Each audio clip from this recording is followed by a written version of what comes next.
My dad asked me to help him carry a box because he said it was too heavy for him I alone. need your help with something. I agreed, thinking we were just taking it to the basement like always. But when we got downstairs, something strange happened. He moved a bookshelf to the side, and behind it was a secret room I had never seen before. We carried the box into the room together. But before I could ask what was going on, he suddenly closed the door and locked me inside. I panicked. Dad! Let me out! I started yelling for him, but he ignored me completely. I opened the box, hoping to find something useful, but it was filled with my own clothes. That's when I realized this had all been planned. My dad had set me up. I rushed to the door and tried entering the password on the lock, but I got it wrong. The lights went out. I found a flashlight in the box and ran to the air vent, yelling for help. But he heard me and stuffed the vent with a blanket, cutting off the air.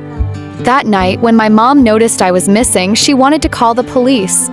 But my dad told her I'd probably just gone out with my boyfriend again. Just go to sleep. She'll be here when we wake up. Days passed. I kept trying different passwords on the lock, hoping one would work. Each time I failed, the power would shut off and the air would stop. Then one day I heard the door open. I quickly hid behind a pillar. When my dad stepped inside, I shoved him and ran.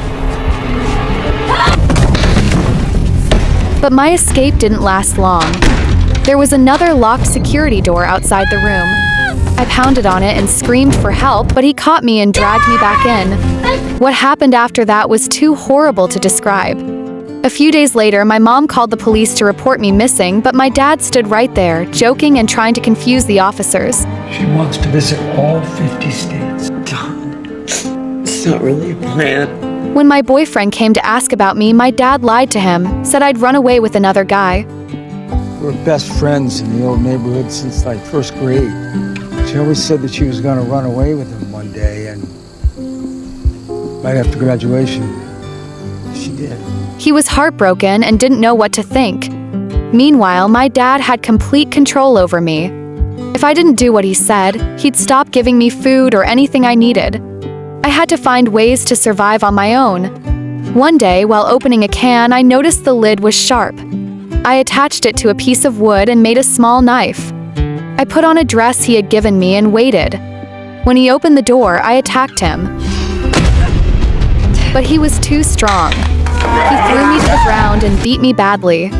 And the abuse didn't stop there. A year later, still locked in that hidden room, I gave birth to my first child.